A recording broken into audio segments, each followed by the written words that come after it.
오늘은 사도행전 21장 말씀을 통해서 은혜를 받으시겠습니다.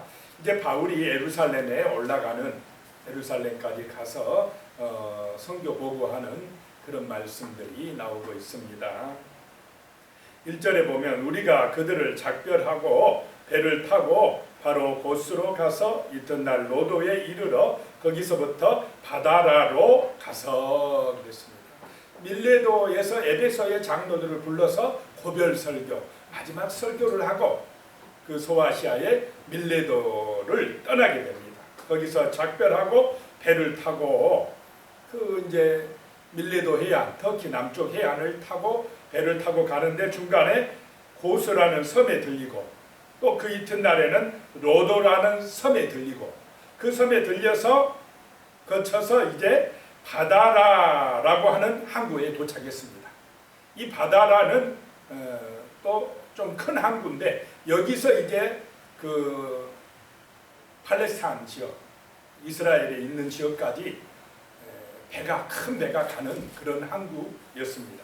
그래서 그 바다라라고 하는 항구에서 2절에 보니까 페니키아로 건너가는 배를 만나서 타고 가다가 이제 큰 배를 타고 베니게로, 그 이스라엘 북쪽에 있는 그 두로 지역이 있는 그 베니게로 가는 큰 배로 갈아타고 가다가 3절에 구브로를 바라보고 이를 왼편에 두고 수리아로 항해하여 두로에서 상륙하니 거기서 배의 짐을 풀려 함이라.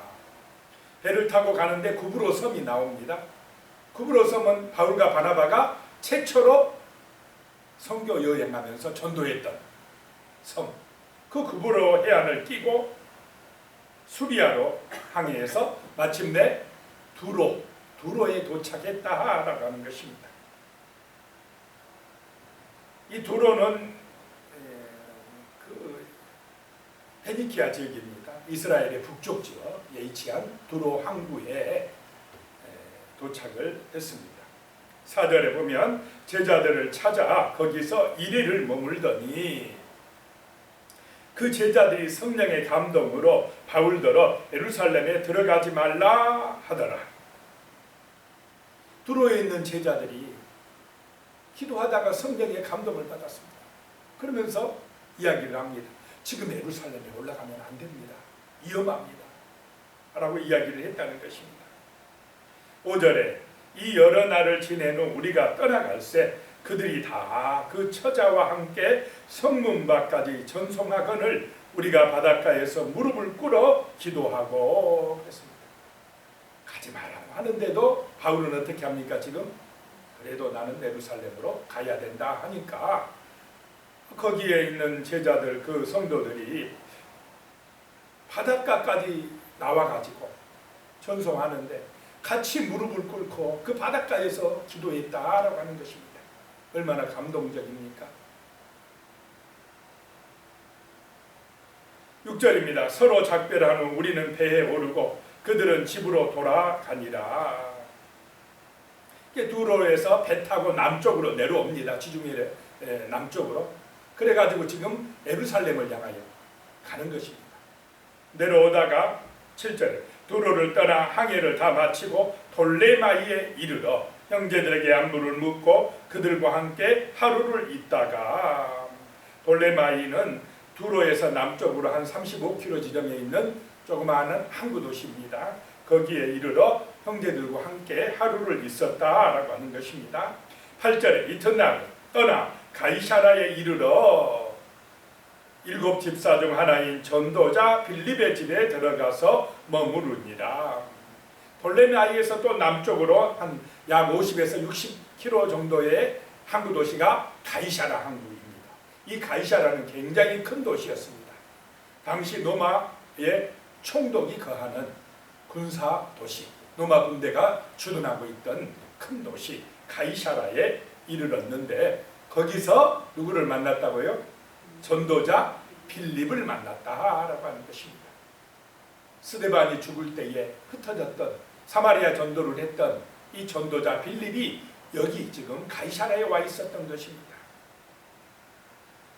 가이사라에서 그 빌립과 정말 오랜만에 만났을 것입니다. 9절에 보니까 그에게 딸 넷이 있으니 처녀로 애언하는 자라. 빌립에게는 딸이 4명이 있는데 그들이 다 처녀로서 애언했다. 말씀을 전하는 사역자였다라고 하는 것입니다. 이 초대교회에서는 여자들도 굉장히 중심적인 역할, 말씀을 전하는 그런 역할도 감당했다라고 하는 것을 보게 됩니다.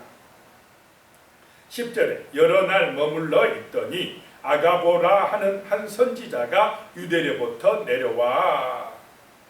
이 아가보라는 예언자가 내려왔다는 것입니다. 이 예언자가 옛날에는 그 예루살렘에 가뭄이 있을 것이다 라고 예언했는데 그대로 된 그 아가보라고 하는 이 선지자가 내려와서는 11절에 우리에게 와서 바울의 띠를 가져다가 자기의 수족을 잡아매고 말하기를 성령이 말씀하시되 예루살렘에서 유대인들이 이같이 이 띠 임자를 결박하여 이방인의 손에 넘겨주리라 하거늘. 또 이 아가보 선지자도 예루살렘에 올라가지 마라 이만. 가면 유대인들이 붙잡아서 이방인에게 넘겨준다 하라고 하는 것입니다.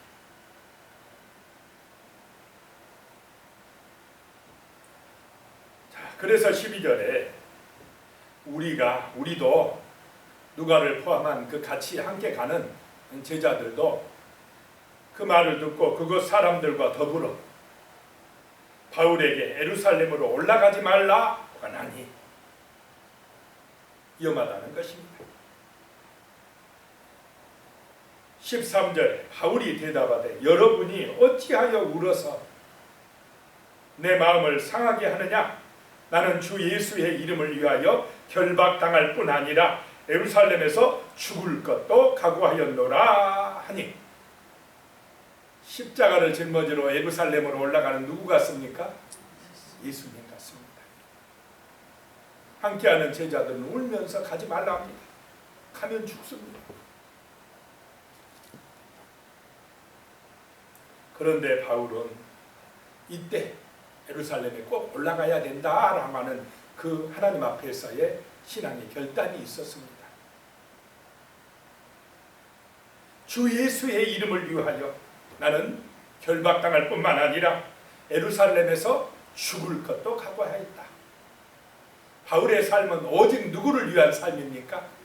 주 예수를 위한 삶입니다. 주 예수 그리스도의 복음을 위하여 살아가는 것이 그의 삶의 인생의 최대의 목적이었다라고 하는 것입니다. 오늘 우리에게 이런 은혜가 임하시기를 축복합니다. 세상은 전부 다 누구를 위하여 삽니까? 자기 편하고 자기가 성공하고 높아지고 자기가 영광받고. 그런데 그 사람들이 그렇게 자기를 높이는 그 자기가 우리를 구원할 수 있습니까?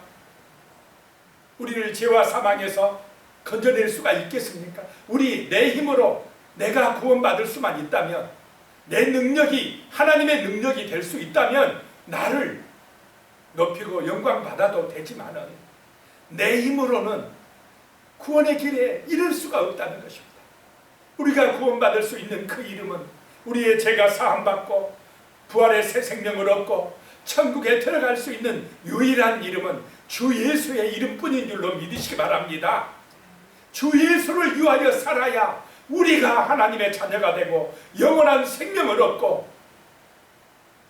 진정한 축복의 사람이 되어진다라고 하는 것입니다.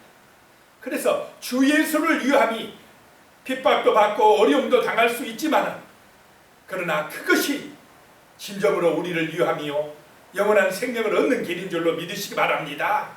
이거를 아는 사람들이 그리스도인들입니다. 세상 사람은 이거를 모르기 때문에 오직 육신적인 것, 세상적인 것, 눈에 보이는 것밖에 모릅니다. 그러나 하나님의 사람들은 달라야 됩니다. 영적인 눈이 열려야 됩니다. 주 예수의 영광을 위함이 곧 나와 우리나라와 민족을 구하는 것이고 이 땅에 있는 많은 하나님의 예비된 백성들을 구하는 길이라고 하는 것입니다. 그래서 죽을 것도 각오했다라고 하는 것입니다. 14절에 그가 고난을 받지 아니하므로 우리가 주의 뜻대로 이루어지이다 하고 그쳤노라. 누구의 뜻에 맡깁니까? 이제 주님의 뜻대로, 죽든지 살든지 주님의 뜻대로 맡겼다는 것입니다. 15절에 이 여러 날 후에 여장을 꾸려 예루살렘으로 올라갈새, 이제 가이사랴에서 예루살렘까지 걸어 올라가는 것입니다. 16절에 가이사랴의 몇 제자가 함께 가며 한 오랜 제자 구브로 사람 나손을 데리고 가니 이는 우리가 그의 집에 머물려 함이라. 지금 소문에 예루살렘으로 올라가면 바울이 어떻다라고 하는 것입니까? 핍박을 받고 굉장히 어려움을 당할 것이다. 그러면 같이 가고 싶은 마음이 있겠습니까? 참, 이 제자들 보시기 바랍니다. 함께 갑니다. 몇 제자가 함께 가며, 특별히 구브로 사람 나손은 같이 가는데 나손의 집이 예루살렘에 있었는가 봅니다. 그 집에 거하기 위해서 같이 갔다라고 하는 것입니다. 17절입니다. 예루살렘에 이르니 형제들이 우리를 기꺼이 영접하거늘. 드디어 예루살렘에 도착했습니다. 18절에 그 이튿날 바울이 우리와 함께 야고보에게로 들어가니 장로들도 다 있더라. 예수님의 동생 야고보에게 들어가서 보고를 합니다. 15절에 바울이 무난하고 하나님이 자기의 사역으로 말미암아 이방인 가운데서 하신 일을 낱낱이 말하니, 바울이요 이 야고보를 인정해주고 그 사도들을 높여줍니다. 겸손한 마음으로 자기 선교 사역을 낱낱이 말했다라고 하는 것입니다. 20절에 그들이 듣고 하나님께 영광을 돌리고 바울더러 이르되 형제여 그대도 보는 바에 유대인 중에 믿는 자 수만 명이 있으니 다 율법의 열성을 가진 자라. 예루살렘 교회가 엄청 부흥된 것을 볼 수가 있습니다. 자, 유대인 중에 믿는 자가 수만 명이다. 예수 믿고 엄청나게 많이 돌아왔습니까? 안 돌아왔습니까? 유대인들이 많이 돌아왔는데 문제는 그들이 다 율법의 열성을 가진 자다라고 하는 것입니다. 예수를 믿기는 믿는데 예수가 중요합니까? 율법이 중요하단 말입니까? 예수에 대해 열심이 아니고 율법의 열심이다. 이 법의 열심이면 문제가 있습니다. 믿기는 믿어요. 예수 믿기는 믿어요. 그런데 율법의 열성이다라고 하는 것입니다. 그것이 예루살렘 교회의 문제였습니다. 다른 말로 하면 할례파들이더라 이 말입니다. 할례파들이더라. 14절에 내가 이방인에 있는 모든 유대인을 가르치되 모세를 배반하고 아들들에게 할례를 행하지 말고 또 관습을 지키라 말라 한다 함을 그들이 들었도다. 그 예수는 믿지만은 율법의 열성인 그 유대인들이 저 바울 문제가 있다. 할례를 행하지 말라 했다. 자, 바울이 유대인들에게 할례 행하지 마라 그랬습니까? 유대인들은 하고 누구에게 하면 안 된다 그랬습니까? 이방인들에게는 강요하면 안 된다. 이방인들도 할례 받아야 구원받는다 그렇게 주장하는 건 안 된다 이랬는데 유대인들도 할례 받지 말고 또 모세를 배반하라 그랬다고 하면서 바울에 대해서 악감을 가지고 있는 유대인 그리스도인들이 있었다라고 하는 것입니다. 그래서 이번에 올라오기만 해봐라. 가만두지 않겠다. 그 예루살렘 교회 안에 예수 믿는 유대인 중에 이렇게 바울을 대적하는 세력이 있었다라고 하는 것입니다. 21절 그러면 어찌할꼬 그들이 필연 그대가 온 것을 들으리니. 그래서 야고보를 비롯한 바울을 생각하는 교인들이 걱정이 된 것입니다. 23절에 우리가 말하는 이대로 하라. 서원한 네 사람이 우리에게 있으니. 24절에 그들을 데리고 함께 결례를 행하고 그들을 위하여 비용을 내어 머리를 깎게 하라. 그러면 모든 사람이 그대에 대하여 들은 것이 사실이 아니고 그대도 율법을 지켜 행하는 줄로 알 것이라. 결례를 행하라고 합니다. 네 사람과 함께. 25절에 주를 믿는 이방인에게는 우리가 우상의 제물과 피와 목매어 죽인 것과 음행을 피할 것을 결여하고 편지하였느니라 하니 26절입니다. 바울이 이 사람들을 데리고 이튿날 그들과 함께 결례를 행하고 성전에 들어가서 각 사람을 위하여 제사 드릴 때까지의 결례 기간이 만기된 것을 신고하니라. 바울이 그 말을 듣고 그대로 행합니다. 이것은 고린도전서 9장 20절의 말씀에 나오는데요. 유대인들에게 내가 유대인과 같이 된 것은 유대인들을 얻고자 함이요 율법 아래에 있는 자들에게는 내가 율법 아래에 있지 아니하나 율법 아래에 있는 자같이 된 것은 율법 아래에 있는 자들을 얻고자 함이요. 그래서 바울은 유대인들은 그래 유대인같이 나도 유대인이다 그렇게 행했다는 것입니다. 왜냐? 유대인들을 믿게 하고 구원하기 위해서. 또 이방인은 이방인들에게 가서 그들에게 또 그들과 같이 하면서 예수를 믿게 했다라고 하는 것입니다. 그런데도 27절부터 보면 바울이 잡히게 됩니다. 그 이래가 거참에 아시아로부터 온 유대인들이 성전에서 바울을 보고 모든 무리를 충동하여 그를 붙들고. 자, 이게 믿음이 잘못 들어가면 성전에서 이렇게 또 소동을 일으킨다 이 말입니다. 자, 성전 하나님 앞에 예배하는 곳은 소동하는 곳입니까? 아닙니까? 성전 안에서 싸우는 곳입니까? 마귀가 역사하면 이 유대인들 하나님께 예배한다는 사람들이 성전에서 막 무리를 충동해가지고 바울 잡아 죽여라 뭐 이런다는 것입니다. 이 말이 되는 소리입니까? 하나님의 성전이 싸우는 곳이고 이렇게 막 서로 간에 분쟁하는 곳입니까? 그게 문제라는 것입니다. 28절에 외치되 이스라엘 사람들아 도우라. 이 사람은 각처에서 우리 백성과 율법과 이곳을 비방하여 모든 사람을 가르치는 그 자인데 또 헬라인을 데리고 성전에 들어가서 이 거룩한 것을 더럽혔다 하니 어떤 사람들이요 막 또 바울을 막 공격합니다. 성전에서 비방합니다. 이 사람이 우리 백성과 율법을 돌아다니면서 비방하더라. 바울이 유대인들을 율법을 막 비방하고 돌아다녔습니까? 자기들 생각대로 합니다. 또 하는 얘기가요. 헬라인을 데리고 이방인을 데리고 성전에 들어왔다. 이렇게 있지도 않은 일을 막 자기들 생각대로 막 공격하고 이야기합니다. 29절에 보면 이는 그들이 전에 에베소 사람 드로비모가 바울과 함께 시내에 있음을 보고 바울이 그를 성전에 데리고 들어간 줄로 생각함이러라. 사실입니까? 자기들 생각입니까? 생각을 가지고 사실처럼 막 고발하고 공격합니다. 비난합니다. 누가 그래요? 유대인 그리스도인들이. 그래가지고 30절에 온 성이 소동하여 백성이 달려와 모여 바울을 잡아 성전 밖으로 끌고 나가니 문들이 곧 닫히더라. 누가 붙들려 가는 것과 같습니까?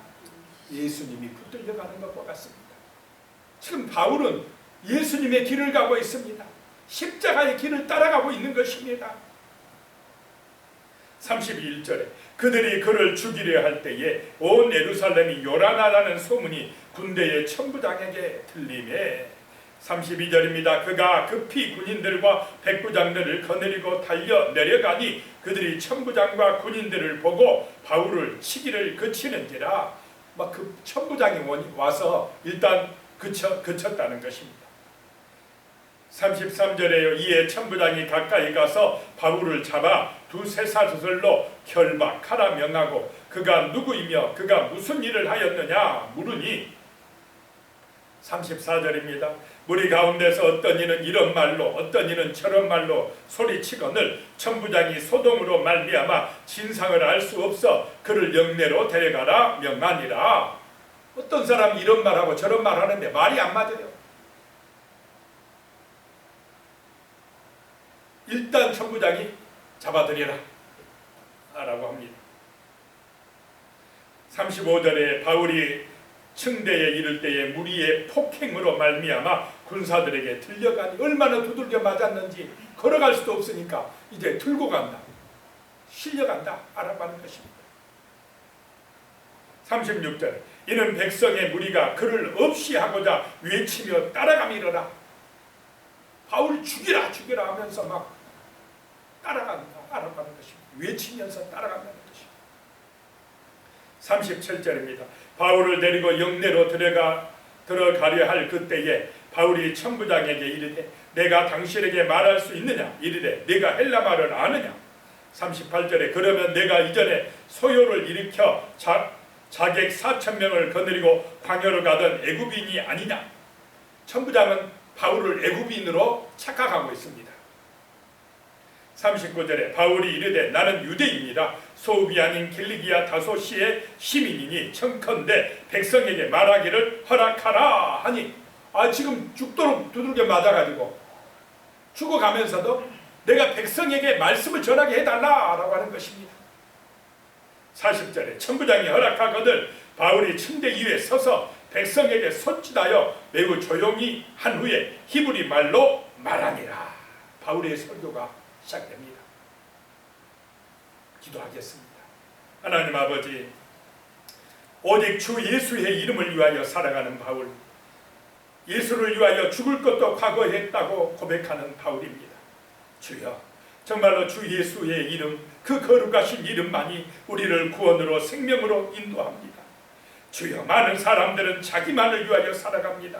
자기의 영광을 추구합니다. 그러나 아버지 하는 우리 그리스도인은 주 예수의 십자가의 은혜를 깨닫게 하시고 부활의 능력을 믿게 하여 주시고 정말로 우리의 삶이 주 예수를 위한 삶이 되게 하시옵소서. 영적인 눈이 열려서 새 하늘과 새 땅을 바라보는 이 세상만이 아니라 땅의 영광만이 아니라 하늘의 영원한 영광을 바라볼 수 있는 믿음의 용사들이 되게 하시며 영적인 눈이 열리는 거룩한 백성들이 되어서 주 예수의 이름을 위하여 주 예수의 영광을 위하여 바울처럼 살아갈 수 있는 은혜를 우리에게, 하나님의 백성들에게, 하나님의 교회에 부어주시옵소서. 예수님의 이름으로 기도드리오며 이제는 우리 주 예수 그리스도의 은혜와 하나님 아버지의 무한하신 사랑과 성령님의 놀라운 은혜가 영원히 함께 하시기를 축원하옵나이다. 아멘.